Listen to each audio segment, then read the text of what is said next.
কইছে আসমান হয়ে গেছে, ফেরেশতা বানাইতে আল্লাহ বলছে হয়ে গেছে, আল্লাহ কই সব বানাইছি আমি আদেশ দিয়া, কিন্তু আমার ওই বান্দা আমার ওই বান্দিটারে বানাইতে আমি আমার নিজের হাত লাগায়া বানাইছি। আল্লাহ পাক রব্বুল আলামিন করে জমিন শুন, আমি আল্লাহ দেখতেছি জমিনে কত গুনাহ হয়, কত অন্যায় হয়, কত অত্যাচার হয়, কত জুলুম হয়, কত নাফরমানি হয়। আমি আল্লাহ দেখতেছি এই জমিনের ভিতরে আমার নবীর নায়েবে নবী উলামায়ে কেরামের সাথে কেমন আচরণ হয়। এরপরও আমি নগদ ধরি না, কেন জানোনি? কারণ এই মানুষকে আমি আল্লাহ বড় আদর করে বানাইছি।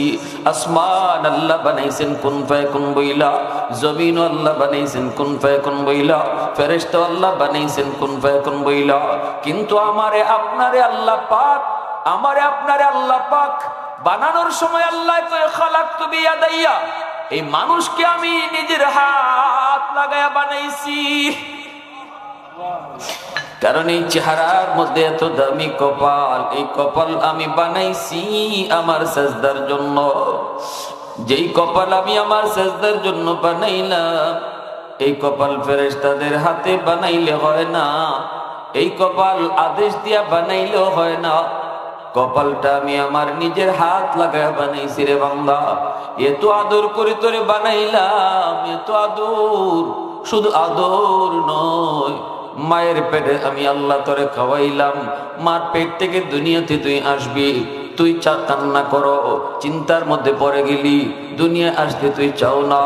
আমি আল্লাহ বললাম বান্দা তুই যা দুনিয়ায়, খাওয়ার টেনশন তুই করবি না, তুই দুনিয়াতে যাওয়ার আগেই তোর মার বুকে আমি খানা রেডি রাখছি। একটু আওয়াজ দিয়া সুবহানাল্লাহ, আরো জোরে সুবহানাল্লাহ। এ ভাই যুবক, আল্লাহ পাক রব্বুল আলামিন কই জানোনি? যতদিন পর্যন্ত এই জমিনে চার দল থাকবে, ততদিন পর্যন্ত আমি জমিন টিকায় রাখবো। যত গুনাহ হোক এরপরও আমি জমিন টিকায় রাখবো।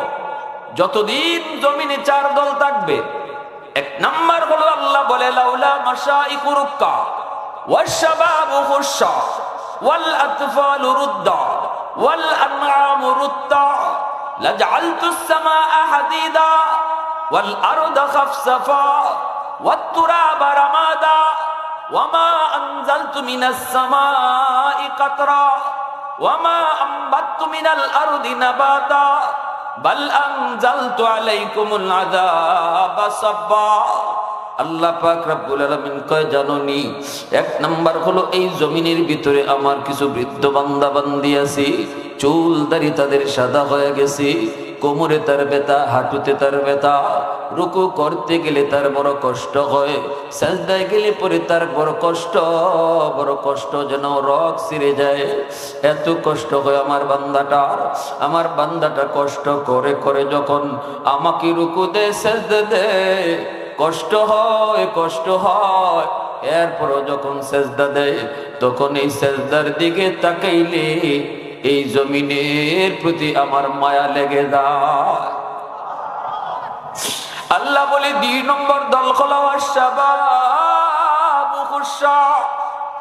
এই জমিনের ভিতরে আমি আল্লাহ যখন দেখি কিছু যুবক যৌবনের পাগলামি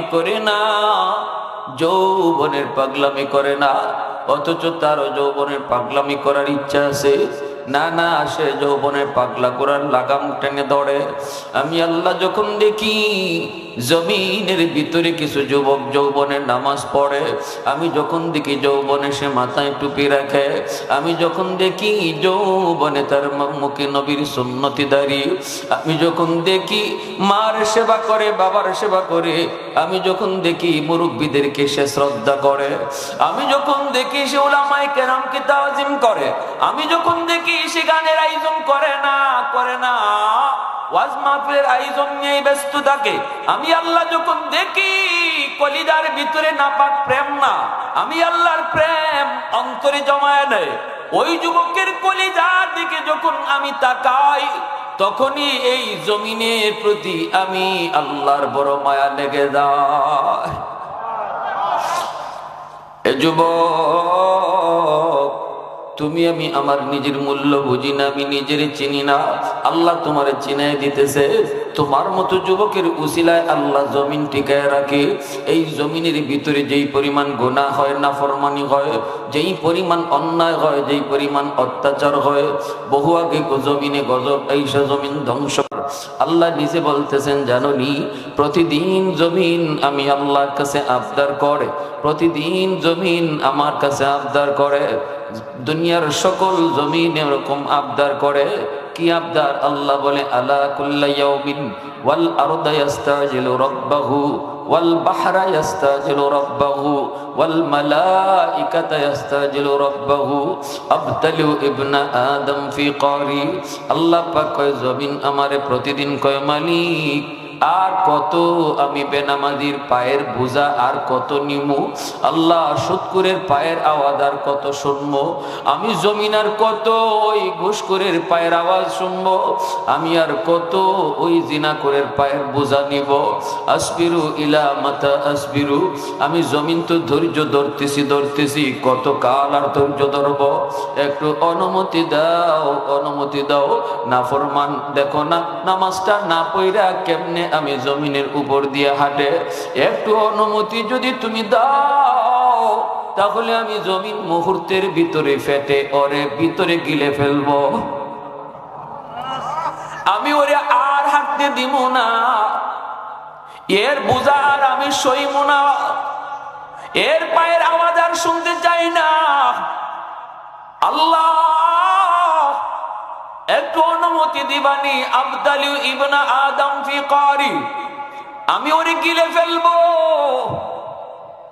আল্লাহ পাক কয়, কেন? কয়, দেখো না কেমন করে নাফরমানি করে, তুমি তারে হাত দিছো অথচ এই হাত দিয়া নাফরমানি করে, তুমি তারে পা দিছো এই পা দিয়া নাফরমানিতে যায়, তুমি তারে চোখ দিয়েছো এই চোখ দিয়ে নাফরমানি দেখে। আল্লাহ আমি জমিন কত আর এটা সহ্য করব? আল্লাহ পাক রব্বুল আলামিন কয়, রে মানুষ শুন, শুধু জমিন এভাবে তোদেরকে খাইতে চায় না, জমিন শুধু তোদেরকে ধ্বংস করতে চায় এমন না, সাগর ও মহাসাগর গুলো আমার কাছে আবদার করে।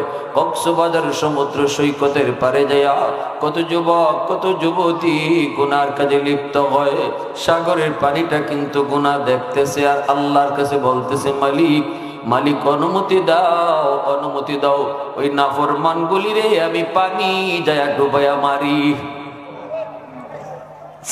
ও মালিক অনুমতি দাও, অনুমতি দাও, আমি সাগরের পানি আর কত গুনাহ দেখবো, আমি সাগরের পানি আর কত দেখব, মুহূর্তের ভিতরে আমি কত অশান্ত হই। 10 তলা 20 তলা বিল্ডিং মুহূর্তের ভিতরে তোমার আদেশ পাইলে ডুবাইয়া দিতে পারি। শান্ত সাগর মুহূর্তের ভিতরে অশান্ত হতে পারে কি পারে না? আদেশ লাগবে কার? ইশারা লাগবে কার? যদি আল্লাহ পাকের বিন্দু পরিমাণ ইশারা পায়, মুহূর্তের ভিতরে গোটা জমিন পানি ডুবায়া একদম তলায় দিতে পারে। এজন্য বাইরা জমিন, এই জমিনের ভিতরে যেই পরিমাণ নাফরমানি আর গুনাহ হয়, সাগর মহাসাগর গুলো আল্লাহর কাছে আবদার করে, আল্লাহ অনুমতি দাও, অনুমতি দাও, আমি নাফরমান গুলিরে ডুবাই ফেলবো আর এই নাপাক জমিনটারে পাক বানায় ফেলবো।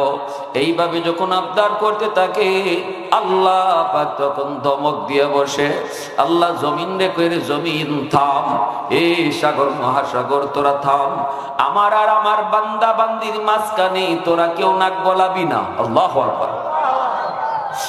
আমার বান্দা গুনাহ করলো আমার করে, তোদের কি? সুবহানাল্লাহ জোরে বল না। আমার বান্দি গুনাহ করলো আমি আল্লাহর করে, তোদের কি? তুই জমিন রে বানাইতে আমি আল্লাহ হাত লাগাই নাই, তুই সাগর মহাসাগর বানাইতে আল্লাহ আমি হাত লাগাই নাই, শুধু বলেছি জমিন হয়ে গেছে, আসমান বানাই